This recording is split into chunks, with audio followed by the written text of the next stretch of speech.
pemirsa. Bersama saya Naura Nabila Nisa yang akan menemani siang Anda. Masalah pencemaran lingkungan masih menjadi isu yang belum terselesaikan. Di tengah upaya pelestarian alam, sebuah sungai di Dusun Wonorejo justru tercemar akibat tumpukan sampah dan limbah rumah tangga. Kondisi ini tidak hanya mengancam kualitas air, tetapi juga mencemari tanah sekitarnya.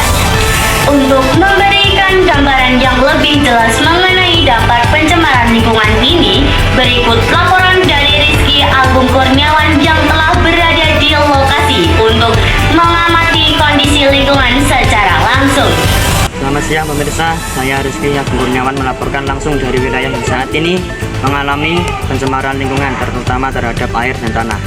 Kondisi ini berdampak langsung kepada kehidupan sehari-hari masyarakat. Pencemaran air di wilayah ini terjadi akibat limbah rumah tangga yang langsung dibuang ke sungai seperti air bekas cucian, sabun, dan minyak. Selain itu, kebiasaan warga membuang sampah sembarangan ke aliran sungai memperparah kondisi air yang sebelumnya jernih kini berubah keruh, kotor, dan mengeluarkan bau yang tidak sedap. Kondisi ini membuat sungai tidak lagi dapat dimanfaatkan sebagaimana mestinya. Selain pencemaran air, tanah di sekitar pemukiman warga juga mengalami pencemaran. Hal ini disebabkan oleh penumpukan sampah yang tidak dikelola dengan baik, serta limbah cair yang meresap ke dalam tanah. Akibatnya tanah menjadi kurang subur dan sulit dimanfaatkan untuk bercocok tanam. Bahkan beberapa tanaman warga tidak tumbuh dengan baik karena kualitas tanah yang menurun. Untuk mendapatkan informasi yang lebih mendalam, saya akan mewawancarai kepala desa yang mengetahui langsung situasi ini. Saya di sini izin untuk mewawancarai Bapak terkait dengan pencemaran lingkungan. Pertama, apakah solusi untuk menghindari pencemaran lingkungan? Kalau di wilayah sini pencemaran lingkungan itu buang sampahnya banyak di sungai.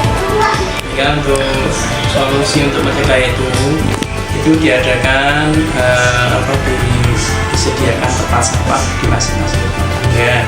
Kemudian dari pihak pemerintah itu menyediakan TPS atau tempat pembuangan sementara, sehingga sampah itu bisa dikumpulkan, tidak dibuang sembarang ke sungai seperti itu. Jadi harus ada tempat pembuangan sampah sementara untuk menampung sampah di wilayah tersebut. Yang kedua, menurut Bapak bagaimana cara mencegah pencemaran lingkungan di Dusun Wonorejo? Untuk mencegah itu masyarakat harus diadakan sosialisasi pemahaman tentang pencemaran lingkungan terhadap masyarakat. Kemudian seperti tadi, setelah dikasih pemahaman, disediakan fasilitas untuk pengolahan sampah. Pengolahan sampah itu baik itu di TPS atau kalau TPS ada pemilahan sampah organik dan sampah anorganik kan ada, sehingga kan di situ kalau bisa untuk bermanfaat pada masyarakat juga. Jadi di situ adanya pemahaman, jadi ada sosialisasi kepada masyarakat. Selanjutnya, menurut Bapak apa dampak yang diakibatkan oleh pencemaran lingkungan di sungai ini? Kalau dampaknya ya banyak ya. Kalau sungai itu tercemarkan, secara otomatis air itu menjadi kotor, sehingga kan mudah disakiti penyakit, sehingga anak cuman ke situ akan tersebut penyakit.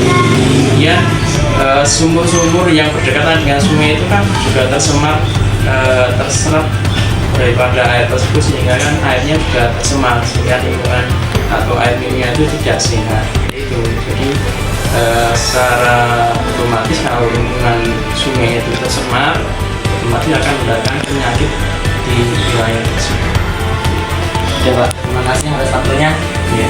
Saya di sini menjadi pengingat bagi kita semua akan pentingnya membuang sampah tempatnya dan menjaga lingkungan kita.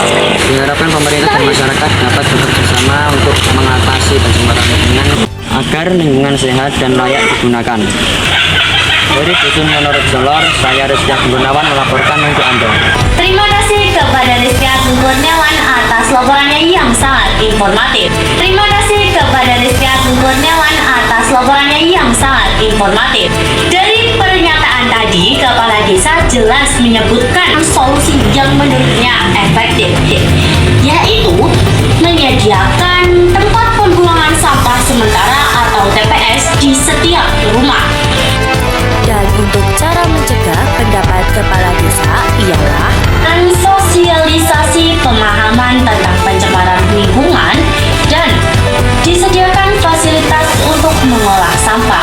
hasil wawancara tersebut memperkuat data bahwa Indonesia merupakan salah satu negara dengan tingkat pencemaran tertinggi. Provinsi Jawa Tengah ternyata menjadi penghasil sampah terbesar nasional pada tahun 2022. Badan Riset Daerah atau BRIDA Provinsi Jawa Tengah bersama Akademisi Universitas 11 Maret Surakarta melakukan riset guna menekan produksi sampah yang semakin mengkhawatirkan tersebut. Berdasarkan Sistem Informasi Pengelolaan Sampah Nasional, Kementerian Lingkungan Hidup dan Kehutanan menyatakan Indonesia menghasilkan 35,93 juta ton timbulan sampah sepanjang 2022. Jumlah sampah terbanyak berasal dari Jawa Tengah yang menghasilkan sebesar 5,76 juta ton atau 16,3% dari total timbulan sampah nasional.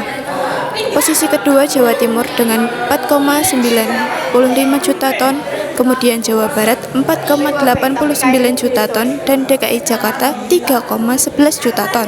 Peneliti BRIDA Jateng, Tri Risandewi mengatakan faktor utama penyebab bertambahnya timbulan sampah antara lain peningkatan jumlah penduduk, faktor geografis, dan kemajuan teknologi. Peningkatan jumlah penduduk akan mendorong peningkatan konsumsi yang berakibat pada peningkatan timbulan sampah rumah tangga, kata Tri Risandewi usai paparan hasil penelitian di kantor BRIDA Jateng di kota Semarang. Semoga dengan kesadaran yang lebih tinggi dan tindakan nyata dari semua pihak, lingkungan kita dapat kembali sehat dan bersih. Untuk informasi selanjutnya, saya Naura Nabilansa. Sampai jumpa di kesempatan berikutnya. Bye-bye, aku. Saya di sini izin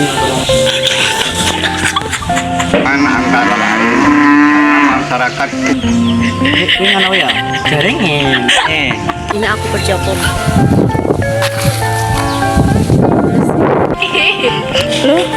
Dari dusun Wonorejo gitu. Ini kono. Kayak kah?